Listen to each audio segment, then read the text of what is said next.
that being said, we're going to move into our weekly review of the Marvel Studios original series, Agatha All Along. Episode 6 just premiered on Disney Plus, and almost a couple of weeks ago, we talked about episodes 4 and 5 together, sort of the midway point of this series thus far. Now, episode 6 is it's super pivotal, considering some of the events that happened in the last episode, and also just knowing that there's only 3 episodes left after this, and so we are starting to enter into the final stretch of what this apparently this limited series is supposed to be with the story that they're telling here.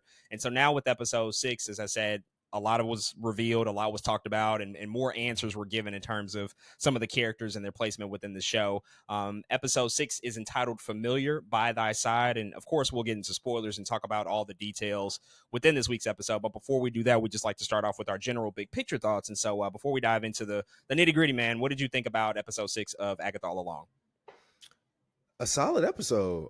It was long, longer than a lot of the other episodes, which I was surprised to see. I think I opened it, I was like, "Oh, it's 50 something. That's cool. We're gonna get a longer episode."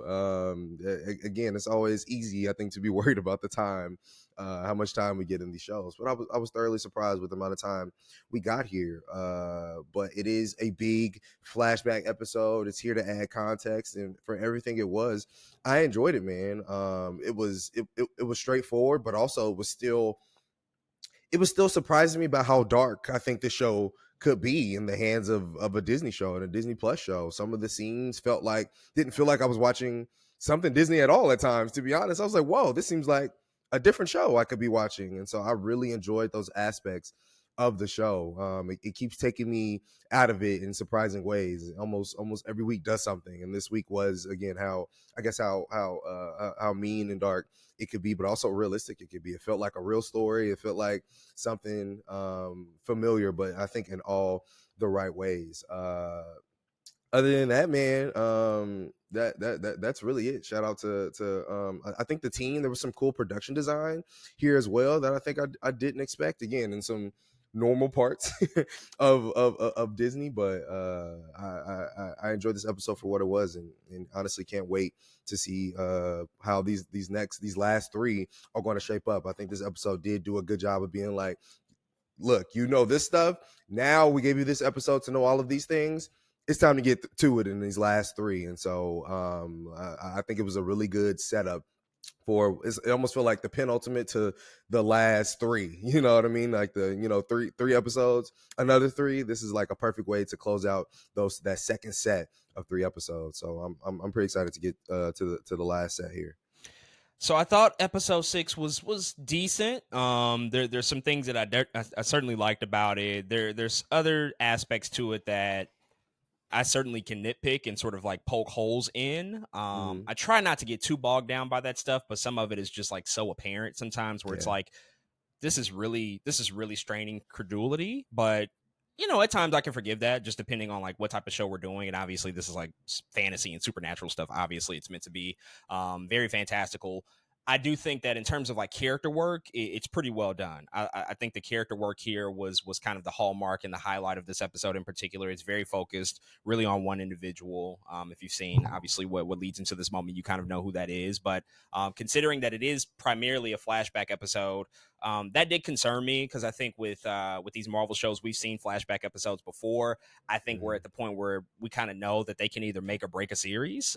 In the case of WandaVision, when they did previously on, that really made the series. It was an incredible episode of TV, I thought, when you just go back and see everything that had happened to Wanda and Agatha sort of following along with her journey. That stuff was incredible. But there's been other examples where it's like, this doesn't work at all. It kills the momentum of the show, whatever the case may be. And so I don't know if this is necessarily a great episode of TV. I don't think it particularly is, but it's not an outright failure either. Again, as I said, there's some things that it does do well. There's other things where I'm like, I'm a little worried about momentum and just how the rest of the show will end off. Because to be honest, like, the format and the convention of what Agatha All Along has been up until this point has been something that I'm like perfectly fine with. There's certainly been sort of an episode of the week, challenge, problem of the week sort of scenario presented to us, but now it seems like we're starting to get away from that. And so I don't know if that's going to be a good thing or a bad thing in the case of the show. We'll Mm, just ultimately have to see. But some of those things I can elaborate on when we get into spoilers. But with all of that out the way, folks, if you've not seen episode 6 of Agatha All Along, go check it out on Disney Plus and come back and finish out the rest of our conversation as we dive into more of the details with this most recent episode. And so at the end of last week, we basically found out that Teen is actually Wanda's son Billy, and I think the big question was, well, how is this the case? Like, how did we get here? How is he the son of Wanda? What are the gaps that need to be filled in? And that's exactly what this episode does. And so we actually start the episode off with flashbacks, and we go back mhm, to the character that we know now as Teen, aka Billy. We actually see he's started off as a different person. He's named William Kaplan, and this episode starts off at his bar mitzvah, as he's growing up, obviously, with that celebration that's really, sort of associated with like that Jewish coming of age era. We see that this is a completely different individual. mhm, In fact, I think one of the big key takeaways from this like opening segment is when Lilia ultimately meets Bill or William. She basically is able to read his fortune, and we can see that something is very wrong here. She's able to essentially see like, yeah, your life is in danger. You are possibly in a scenario where you're going to get killed. But she doesn't outright tell him. She doesn't just give him that information. What she does instead is protect him with the sigil, which is something that we saw sort of touched on in those first few episodes. Like somebody mhm. basically entranced him or gave him this spell to protect him, but we didn't really know why. But now we Yeah. have the origin of what that is. It was essentially to protect him from death, but it comes about in an interesting way. But before we dive into like the soul transfer, body transfer aspect of it, because that's a whole nother, I think, part of the conversation. What did you think about just like the opening moments of this episode, seeing William Kaplan as a person before we obviously know him as Billy Maximoff? I mean, did that throw you off? Were you sort of questioning like what's happening here? What did you make of that whole opening sequence? A lot of it actually made sense to me. I was, there was the theory was that, again, before the whole transfer stuff, that was the deal, right? Billy Kaplan, somehow Wiccan or Billy Maximoff found his way into this kid's body. And so when I seen that we're starting off with William Kaplan's bar mitzvah, I was like, oh, this is the person before. I think I did learn details again later down the line. We figure out split and all that, split lives and all that stuff. But I was like, oh, okay, let's figure out how William Kaplan got here. And I think I was welcome to see that stuff because I think as a viewer, I was like, okay, maybe this stuff might help us get to the explanation. Maybe it might help us understand what happens later on if we knew how William Kaplan's life goes. And who the kid was before the Maximoff thing was attached to him. So I was fine with it. I thought it made sense. It was cool to see this kind of bar mitzvah goes down. That was like one of the things I was like, oh, this looks really good. I was like, this is a good looking bar mitzvah. They ain't here kicking it, but yeah, I thought it was a fine scene. Yeah, I think this is another moment too for the character of like William Kaplan. Like the Jewish identity aspect of it is important to him in the comics, and so yeah, there are threads here in which there's like precedent for this type of story to be Mm-hmm. told, and so I think if you are in tune with like what that type of storytelling device is, and it's like okay, we kind of see where they're going here, but perhaps for a general audience viewer, I do wonder if it's like kind of throws you off a little bit in terms of just like where you left the show compared to where you are now. Like obviously, something's going on, but when he Yeah. sees Lilia and they're like reading his fortune and she doesn't really outright tell him what's going on here, it's like, okay, there's danger coming, but like what is that leading us towards? And I think another interesting question is, ultimately like why didn't she tell him just like outright like, Mm-hmm. hey, maybe you shouldn't get in this car tonight, maybe you should like find another way home or something. Right. What's more motivation that they could have like maybe added in terms of her character there, Mm-hmm. or is that something that we'll just perhaps explore later in the series? Maybe they'll add a little depth to like why she made the decision that she made to just protect him with the sigil as opposed to just like outright telling him, Mm-hmm. especially considering like the relationship that he has with other witches that we ultimately see happen in the course of this series. And so I thought it was a pretty solid and effective opening. But before long, the party ends. He's on his way home. And we start to get this connective tissue with WandaVision, like very direct tie-ins, because we find out that the hex that Wanda created to basically entrap Westview it's starting to crumble and it's starting to fall essentially.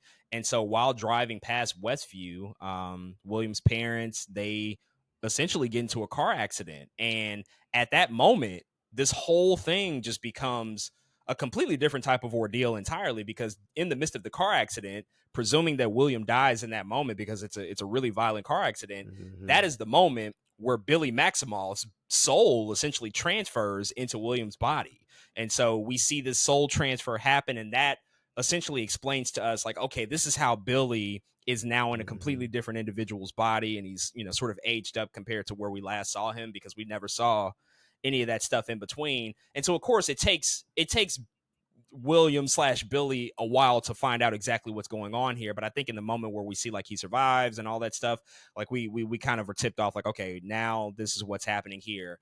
What did you think about just that whole sequence? Because the hex, I think, we saw in WandaVision that it was this dangerous thing, but I don't know if they really explained like how destructive it could be until like we saw what Yeah. happened in this episode, because that's a pretty crazy thing to happen, in that family in the Mm-hmm. midst of everything going down. But I think it just kind of reinforces just like Wanda's sheer power and ultimately how Mm-hmm. destructive it possibly can be.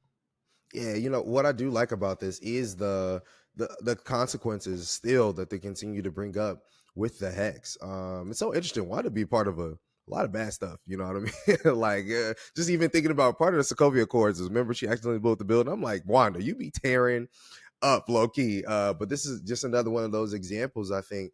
And I think seeing again the whole scene of them getting to the car accident is like, man, what else happened around here? Like, can we just do like a whole drive of the hex? Like, just drive around the hex and be like, dang, did you mess something up here? Mess something up here? Because it's kind of crazy to see how dangerous this thing really was. But I thought it was a cool scene, and it made sense to me in terms of the hex is shrinking, and if the kids' souls are about to, I guess, attempt to go somewhere else, it would be the thing that is nearest and potentially the empty vessel at the time. So this is one of the things I think in the episode I liked, because it was so dark in a way that we just sat on Billy Kaplan's body, William Kaplan's body, for a long time. I'm like, that dude's dead. Until again, we see the Billy's soul kind of move in. But I was like, dang, I can see the blood. Like, this was a very violent car accident. The cinematography was actually really good. I was like, this is a very interesting scene in a Disney Plus show that I just didn't expect. So I actually liked the scene. I thought it was well done. But yeah, what a woo, Wanda, man, she be tearing up a lot in the MCU. I'll tell you that. Yeah, I know fans of Wanda probably, I don't know how they're going to feel about this, because I know a lot of people were pissed at her sort of villainous turn in Doctor Strange in the Multiverse of Madness, but then to like Mm-hmm. reinforce like, oh yeah, she also is inadvertently responsible for probably killing at least one person, maybe multiple people, because of her power with the hex. But I think this sequence, like, I'm of two minds about it. I think on one hand, everything you said is true, and I think just like reinforcing that stuff is really, really well done. Those tie-ins is really well done, and it's crazy because when you see William at his bar mitzvah and having this big celebratory moment, knowing Mm-hmm. that he's gonna die, or at least having some sense that the danger is on the way, that's a little bit disturbing and kind of heartbreaking. Like, you see Yeah. this young kid who is innocent, has his whole life ahead of him. This is supposed to be representative of that at his bar mitzvah, and then all of a sudden he dies, and really the only way that he continues is just through physical form, but it's not him. Mm-hmm. It's obviously Billy who's taken over his body. So that's a little bit tragic in that sense. And I thought that was like a human concept to kind of introduce into the show. On the other hand, though, Mm-hmm. this is super convoluted to me. If I'm being honest about it, like, soul transfers and stuff like that, it's just like we're working really, really hard to make this all make sense, to like really tie it into WandaVision, and to really like give us a reason to be following Billy Maximoff, and I guess continuing the story of Billy and Tommy, which, for certain fans, like, yes, you want to see like what happens to them, because we haven't had those answers addressed quite yet. But I don't Mm-hmm. know. At the same time, it does become like a bit of mumbo jumbo to me, where it's just like, okay, soul transfer, like, we can just do anything these days. Like, there are no rules, and like, yes, it's comics. Like, I might even be silly to think of it that way, but I couldn't help but just have that feeling like, well, what is, like, I guess, sacred? What is supposed to be I guess having some sense of like weight and stakes in all of this, if we can just transfer souls, like who is really gone and dead? And we can ask that question all day long. And,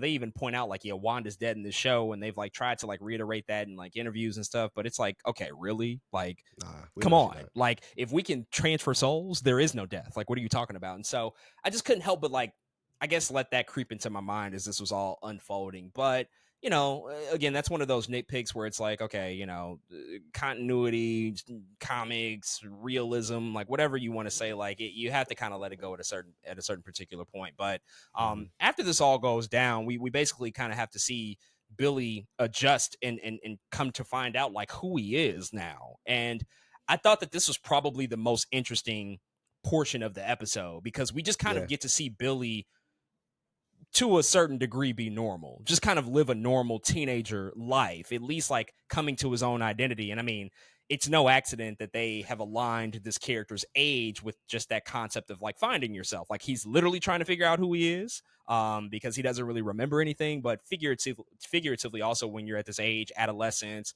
all those different things are happening, hormones, romance, everything is just starting to like become more and more apparent.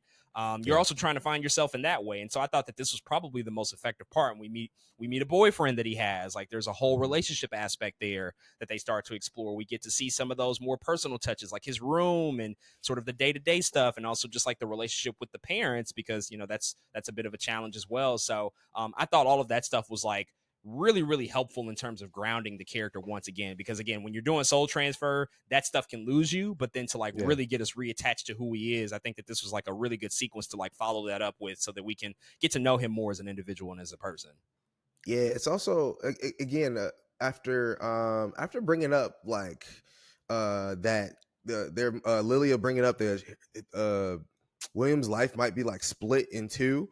It's so interesting, I think, watching that process kind of happen, because it's like, oh wait, are there still bits of William in there? And you can kind of see it, you know what I mean? You can kind of see it a little bit, because it's like, oh, this dude really is kind of living two lives. There's certain moments he doesn't feel all the way like Billy Maximoff, and there's some moments he doesn't feel all the way like William Kaplan either. It's just this interesting twist between the two. And so I thought that was really great to watch again, especially the stuff with his boyfriend, which I thought Eddie, which was really interesting. Which shout out to him. He's in both Smile and this. Miles Gutierrez is both in, he had a week, right?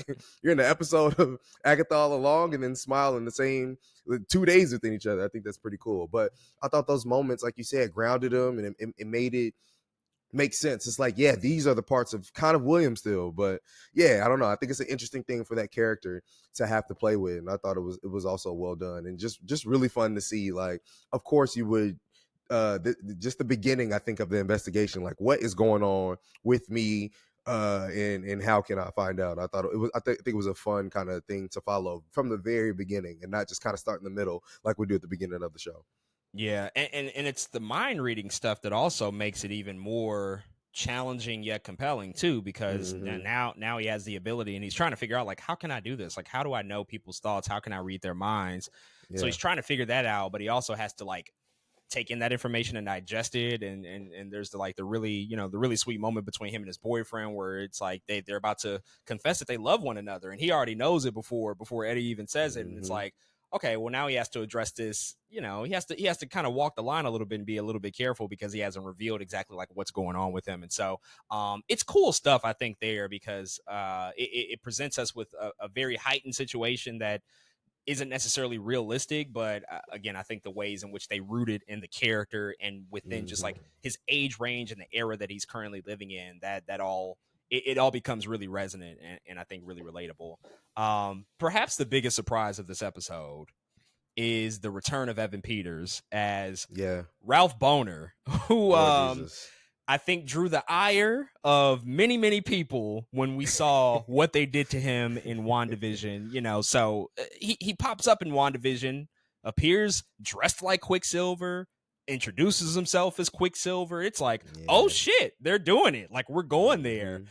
And then a short, maybe 2 episodes later, we find out that because Agatha is controlling everything that's happening in Westview and manipulating Wanda, she's basically found this Ralph Boner character and has taken over his mind and made him her personal minion, essentially. And he doesn't really have a ton of agency in that show, and they kind of dispose of him.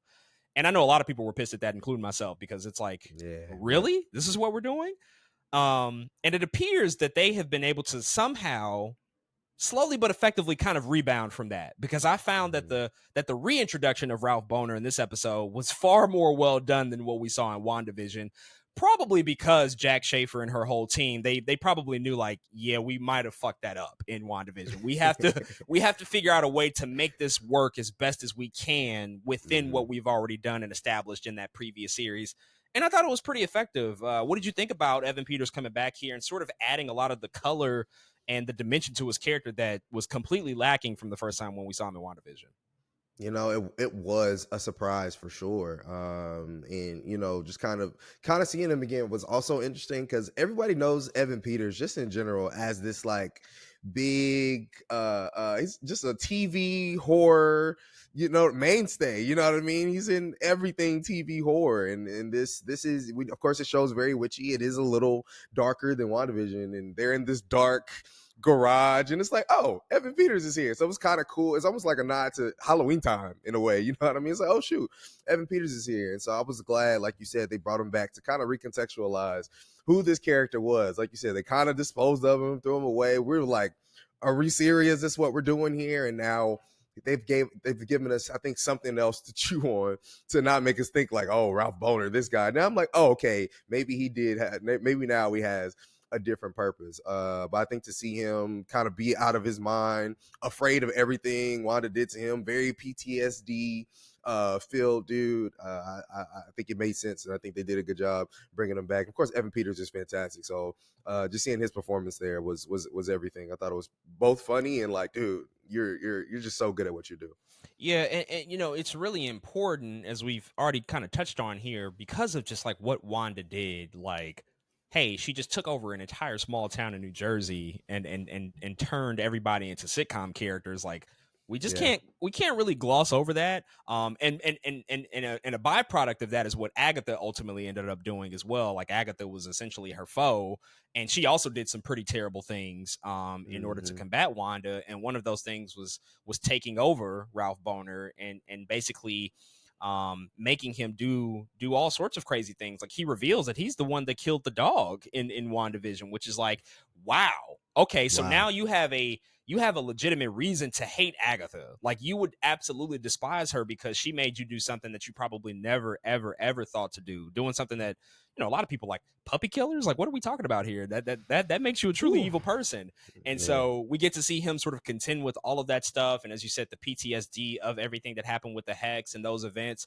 Again, it gives the character a lot more purpose. Do I want to ultimately still see him as Quicksilver, like as we knew him to be in the Fox series? Of course, absolutely. But this is kind of the best case scenario, you know, kind of turning lemons into lemonade from what happened with WandaVision. Because again, like, that Ralph Boner shit, I don't think it landed with anybody. I don't know anybody that liked that twist, because it wasn't effective and it wasn't good, you know. So to be able to come back here and to give him a little bit more to do, and as you said, Evan Peters being able to take that material and really run with it and make it something, make it meaningful, it was good in my book, and I'm glad that they did it.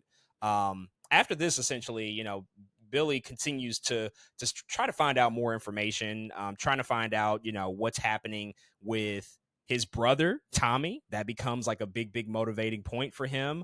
And now he's also like really determined to find the witch's road, which can ultimately help him and allow him to find Tommy. And this is kind of where we catch up to the present day moments of the show, and we start to see him learn a little bit more about Agatha. He has the whole sequence where he's on his computer sort of searching for her, and we see that Agatha is just like been in all points of like human history. She was around at the Titanic. She was next to like Dolly Parton's Man at a particular point in time, like all sorts of like weird stuff, because Agatha's been around and her notoriety has been very prevalent throughout human history. And we also see him run into Agatha at a certain point too. And it's an interesting callback to the first episode where we see that Agatha is in this sort of Mayor of Easttown like detective procedural, But now we get to sort of flip it and invert it, and we see her basically still acting out in that way, but the entire world around her is just absolutely normal. Like everything is Mm-hmm. regular, but she's still acting like she's in a sitcom because that is the very spell that Wanda placed on her. But it was a funny moment, and it was a ridiculous moment, I think, to just kind of reinforce just like everything that's happening here. But then we kind of cut back to the present. Agatha, she's dragging herself out of the mud, you know, that's very dangerous along the witch's road. And her and Billy, you know, they sort of have a word, you know, with each other. And she sees that the sigil has been destroyed. He ultimately knows who he is, and she kind of deduces like what his ultimate goal is, you know, to find Tommy, to find where he's at. But they ultimately have to continue down this road together, because he currently doesn't know how to control his power. So for the time Mm-hmm. being, it's an alliance, but it's definitely alliance, you know, I think just born out of necessity as opposed to like a pure desire, because now we're dealing with two characters that probably just don't like each other, and Billy has become fully formed in this moment. And so any thoughts on just like that last sequence between those two? And again, I think just, you know, sort of something we've been circling this whole time, just like Agatha continuing to be this character that it's just not trustworthy, and she's not Yeah. giving us a ton of reasons to really root for her, Mm-hmm. because she continues to kind of do dastardly things, say really really mean stuff to people, and Mm-hmm. mean it, and also just kind of be a person who appears to be very much just out for selfish gain and her own personal motivations. Yeah, again, it's such a different TV show in that way. Seeing somebody who is, you know, who is bad and evil and a villain from the beginning, just continue to disappoint, I guess, in some ways, and maintain that villainy throughout the show, up until this point. And what's so interesting about the ending is, in a lot of ways, we might have not have always been rooting for Agatha at every point, but we're always kind of rooting for Teen during the whole show. You know what I mean? We're like, oh shoot, Teen, can't wait till you learn. One, we can't wait to learn who you are, but two, we can tell you want to be a witch and all of these things, and we can't wait to see you grow into that. But then now that you formally realized, you just threw some people in the mud. You know what I'm saying? It's like, dang, no, everybody hurting everybody in the show. So even like you said, they don't like each other, but now I'm like, am I supposed to be rooting for Teen completely either? Part of me wants to say yes, right? Because it is Billy Maximoff, it is Wanda's son. You're like, go. But at the same time, it's like, dude, you got some anger in you, which I think could allow you to hurt some people as well. And so now it becomes this interesting dance and walk on the witch's road. That's just like, man, I don't know if I'm rooting for either one of y'all, but I still want to see what happens. You know what I'm saying? So I think it'll be cool, to see whatever the next trial is. I hope it's something that tests, I think, of course, each other's relationship between Billy and Agatha, but also I'm like, we might need to get to some nitty gritty between how y'all are dealing with both sides of what you both have going on. Of course, Agatha and her past, she still has a lot of things to answer to in this show, when it comes to her kids and Coven she's killed, and just all other kind of characters. And now, to be honest, the same on the other side for Billy. It's like, now we understand you're looking for Tommy, but also, do you think about your mom at all? How do you feel? Or you seem like you have a little darkness in you too. So I think they're going to have to confront some of those things. It's kind of time to hit it face on. So yeah, just excited to see how that goes down, because now we have two characters walking on the road, and you're like, not really rooting for either one 100%. I think it's a very interesting way to end the episode. And that's what I'm wondering about, like what the format of the show is going to be. Like, are we going to snap back to what it was prior to 6, where we were visiting different trials and going through that, or is it going Mm-hmm. to sort of take on a different form? And I don't have necessarily a preference at this point, just because I don't know how they're going to execute upon it. I will say the trial stuff that they've been doing has been good stuff, and I like it. So if they go Mm-hmm. back to that and it continues to be meaningful, then it's good in my book. But because it's really just them two now, at least for the time being, it's obviously more intimate, and there are a ton of questions that they do have to answer. It's like those are all very viable things that should probably be addressed, because we don't know like what the future is going to hold for these characters after the show as well. And there's just a lot of stuff in between. Like, this was 3 years between WandaVision and Mm-hmm. now, so like even Billy, like, does he remember any of the stuff that happened from Doctor Strange in the Multiverse of Madness? Like, is that a thing? Is that going to be a part of his memories? How does he feel about his mom, knowing that Wanda is dead? Like, where it's a lot. It's a lot to think about and contend with, and so I'm curious to see like what that all ultimately looks like. But we'll certainly see in the next few weeks. But folks, those are all of our thoughts on episode 6 of Marvel Studios' Agatha All Along. If you've checked out the latest episode and have thoughts on it, hit us up and let us know what you think.